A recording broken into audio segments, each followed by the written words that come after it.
Hi, I'm Maggie. Thank you for stopping by Crafts the Charm today. I'm so glad you're here. Today I'm really looking forward to doing a woodworking project with some free wood because I haven't done one in a while. So let's go have some fun. So for this project, I'm going to begin with some pallet wood. And actually, my original plan was to make a tray out of pallet wood. I even created an intro because I planned to make a tray out of pallet wood.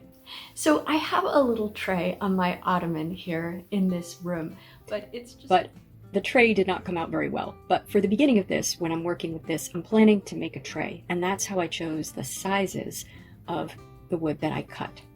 And I really want to make something with this blue pallet wood. I have blue pallet wood, red pallet wood, and then just plain unfinished pallet wood. This piece happens to have a chunk stuck to it, which is how the pallet was held together. So the first thing I need to do is just pry that chunk of wood off. And that wasn't too bad. We have this giant pry bar, which really helps because it gives you a lot of leverage. So I was eventually able to get that off. Now this is much too wide. Originally I planned for this to be the sides of the tray, so I needed it to be much more narrow or less tall. And I don't have a table saw or a very good setup for ripping wood. So ideally, I know I should find a place to make a setup for ripping wood or set it up each time I plan to do it. But what I did here was I marked the wood down the middle, and then I just clamped it to this table and I cut it part way, moved the clamps and then cut it the rest of the way. So it wasn't ideal. I'm using my circular saw to cut this.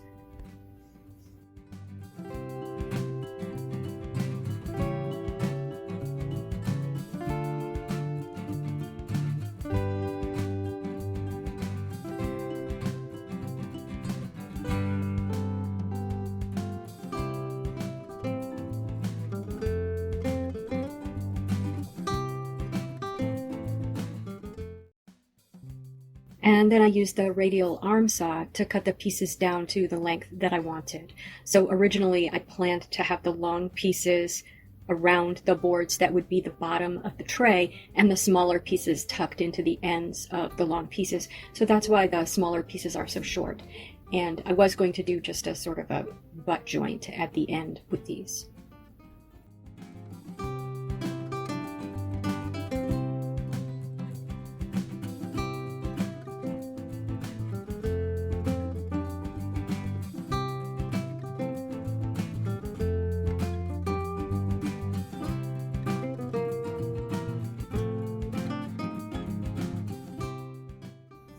And then I just sanded everything down with my mouse sander. I'm using a 60 grit sandpaper.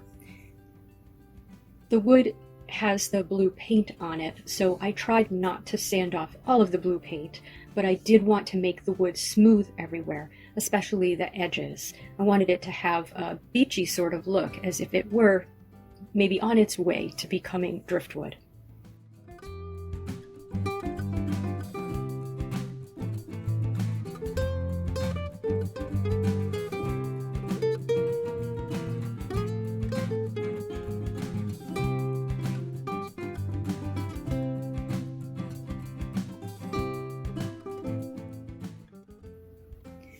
And then at this point, after I had the bottom of the tray all cut and sanded and the sides of the tray cut and sanded, I sort of dry fit it together, and I absolutely hated the way it looked.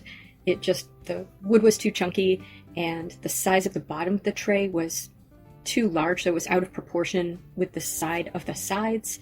And so I just put everything aside. So that's something I do whenever I feel tired when I'm making something. That includes projects at work as well, not just crafting. If I feel tired and I know that I need a creative decision, I just set it aside and do something else until I figure out what I want to do. I don't work frustrated and I don't work tired. So I set this aside, and the next day I decided I would make a picture frame out of this wood instead of a tray because I didn't think the tray idea could really be salvaged. So we'll try the tray again another time, but this is not the wood I'm going to use. So I thought that the picture frame would be more interesting if it were sort of a double frame. The other advantage to a double frame is I don't have to route out the back, so there's a place to insert the picture. I don't have a router, so this makes constructing the frame a lot easier. I picked up these fence pieces on Facebook Marketplace for free. I love Facebook Marketplace. You can go there and find all kinds of things. If you're looking for something in particular and you're patient, just keep looking because you might find it for a good price or possibly even free. So these pieces of wood I'm going to cut into a frame that goes around or behind the pallet wood frame, so it's going to be larger. I figured about 1.5 inches larger on each side, and I thought I would miter this so that this part is mitered. The inside isn't, but I think picture frame really should be mitered. I didn't want to miter the pieces I had already cut because then they would be too small. So I just mitered these at a 45-degree angle and cut them again to be about 1.5 inches wider all the way around when I placed my pieces on top. Now this has a curve to it, so the curve is going to go down. It is really pretty with the curve up, but I wanted to lay my pallet pieces on top, so the curve needed to go down or against the wall. And when I'm cutting pieces of wood that have to be the same size, I find the best way to do it is to lay one on top of the other one on the saw and get the saw blade in exactly the right place. Of course, you have to have the ends lined up perfectly, but that way the pieces are the same size. To me, that works better than measuring with a measuring tape.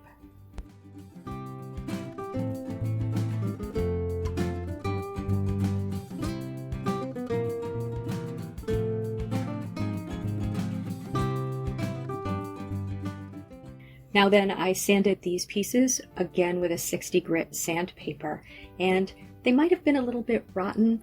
They're a little bit soft, and the sawdust that I got off of them was a little bit weird, but I think they're okay. Now to assemble the frame, I used wood glue and staples. So I just put wood glue on one edge each that I was joining together, and then used 2 staples to hold that together. And I dried it with the flat side down for 24 hours. I did the same thing for the inner frame. When I put the inner frame together, I tried to distribute the nail holes in the wood evenly sort of around the piece. I do love the way this wood looks. I love wood that looks like it has a story. I kind of wonder if maybe it borders on pathological, how much I love wood that is not perfect looking.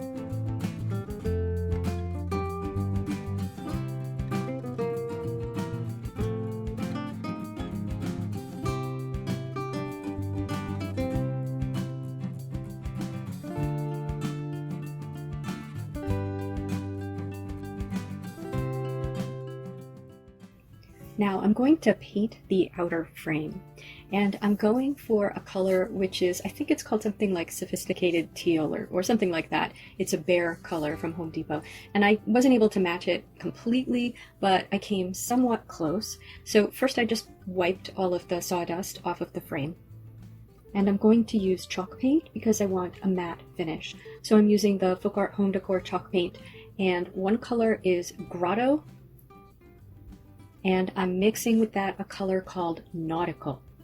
Now I started with the Nautical and added the Grotto, but there's really more Grotto to this than Nautical, so I would do it the other way. And in fact, when I paint some touch up and some other bits, I mix it the other way. So start with Grotto and add a little of the Nautical until you get sort of a deep blue teal. And I just painted that around the frame. Again, the flat part of the frame is the part that's going to be forward, not the curved part. So I painted it around the frame and then along the outside edges. Does not need to be painted on the inside edge because that's going to be covered with the pallet frame. And I didn't want to paint it on the back because I didn't want paint against the wall in case the paint were to rub off. Now on the pallet frame, I painted the inside of the pallet frame, the inside edge, because I thought this would be a nice way to relate it back to the outer frame and make them look like they went together. Now this color does go with the blue that's left over in the pallet wood. I did check that before I started painting because I wanted a color that looked like maybe it was the color that was on the pallet wood before the pallet got worn down. So all of the colors do match, in my opinion. Now, the first color I painted was, I felt, a little bit too blue, so I did end up going back and creating a color that was more of the grotto, and I repainted everything in that color.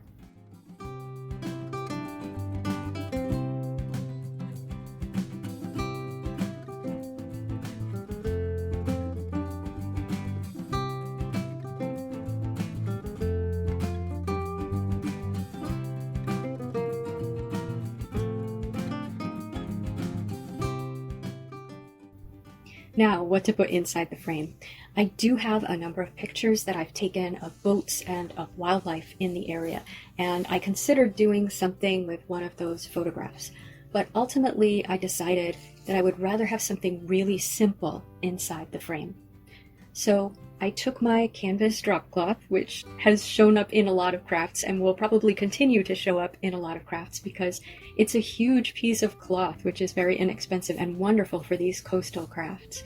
And I cut a piece of it large enough to fit on the inside of the frame plus a little extra all the way around, because what I'm going to do is tape this to a piece of cardboard which can fit into the back of the frame. And I ironed that so it's nice and flat, and then I laid my inner frame on top of it. It's got to be the size to fit in the outer frame because that's the border of the frame, but this is like the inner part, so this is what will be seen. And I just took some pieces of painter's tape and marked out the edges of where this frame is so I knew what part would be showing. And I'm going to use these plastic starfish from the Dollar Tree and white acrylic paint. And I'm going to use the plastic starfish to stamp a pattern on the drop cloth. So I have 3, they come 3 in a package, so I sort of use the 3 to figure out positioning so that I could get an even pattern, because I don't want this to be random, I want it fairly regular. And then I simply painted the back of the starfish, and then this was easier if I slid my hand under the drop cloth where I wanted the starfish to be, then placed the starfish down on top of my hand and pressed the drop cloth up from the bottom onto the starfish. This is because the starfish is not flat. So to get an impression of the whole starfish, including the inside, you really need to press up against the starfish from the cloth. And it's not perfect. I accidentally touched the cloth in a few places with the white paint, but I think it's okay because the starfish themselves aren't perfect. I did paint the starfish each time I pressed it. Now, to attach the 2 frames together, I just positioned the pallet wood frame where I wanted it on the other frame. And this was difficult because I did not rip this wood perfectly. So that pallet frame isn't completely square, but I did my best to get it centered on the other frame. And then I used these 1-inch nails. They're very narrow nails, and a narrow drill bit. And I just drilled through both frames and nailed them together in 2 places, at the top and at the bottom. Really didn't need to be nailed more than that. And I did not use wood glue because I didn't think the wood glue would stick to the paint. So just a couple of nails in it, it is holding together just fine. And I did pick the depth of the nails, 1-inch nails, based on the thickness of the wood. So if you did not have the same thickness of wood, this is a pretty thick piece of pallet, and I'm nailing it to the fence where it starts to curve, so it's a little bit thicker. You might want to use a smaller size nail. And then to relate my art back to the frame, I decided to stamp one of my starfish with that blue color. So I had to mix it again. I think I did okay. And I stamped over one of my white starfish with the blue paint.